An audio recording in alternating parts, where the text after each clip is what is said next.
Have you ever entered a temple and instinctively begun to pray? After hearing this story, you might reconsider doing so. This tale, set during the Ming Dynasty in Tai Nguyen, Sontai, tells of extraordinary events surrounding a wealthy but childless couple, Mr. Ly Duc Toan and his wife, Mrs. Truong. Although affluent, their lives were far from peaceful.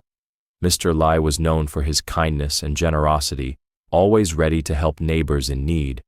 In contrast, Mrs. Truong was selfish, calculating, and often resented her husband's generosity. Whenever Mr. Ly used their money to assist others, tensions flared between the couple.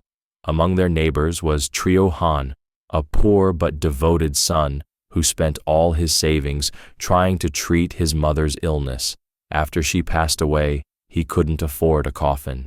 In desperation, he broke into Mr. Ly's house one night and stole 50 taels of silver. Consumed by guilt, he prayed fervently, vowing to repay the debt 50-fold in his next life. The next morning, Mr. Ly discovered the missing silver but chose not to pursue the matter, believing someone truly in need had taken it. However, Mrs. Truong berated him for months over the loss. Half a year later, Trio Han passed away in poverty, still haunted by regret. Meanwhile, life continued for the Ly family. One day, a monk visited Mr. Ly, seeking donations to repair a temple. The monk entrusted Mr. Ly with 300 taels of silver, promising to return in a month.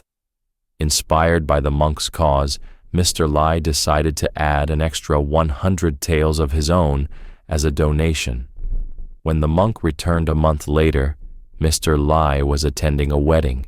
He instructed Mrs. Truong to give the monk the silver and the additional 100 taels. However, when the monk arrived, Mrs. Truong denied having the money and swore, "If I'm lying, may my eyes bleed, and may I be condemned to the 18th level of hell."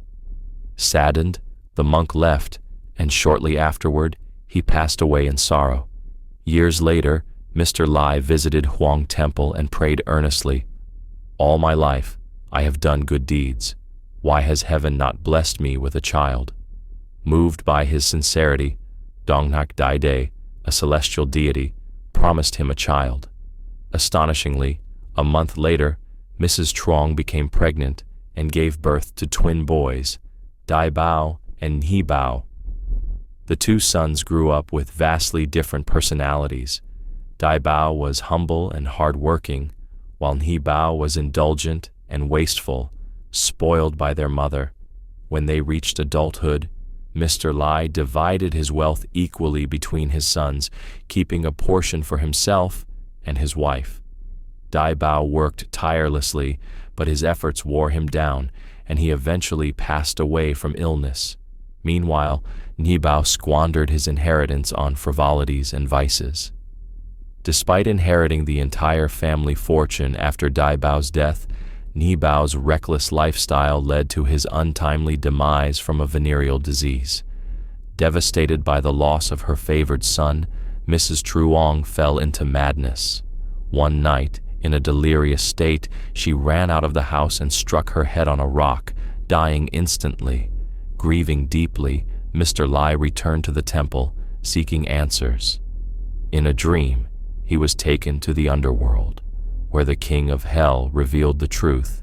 The king explained, "Your eldest son, Dai Bao, was Trio Han in his previous life.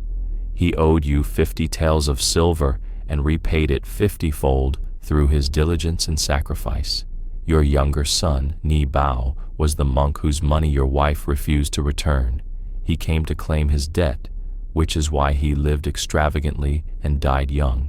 As for your wife, she faced the consequences of her greed and lies, just as she vowed."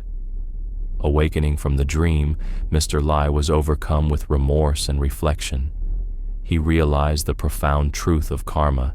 Every action has consequences, and no deed goes unnoticed. From that day forward, he resolved to live with a clear conscience and urged others to do the same.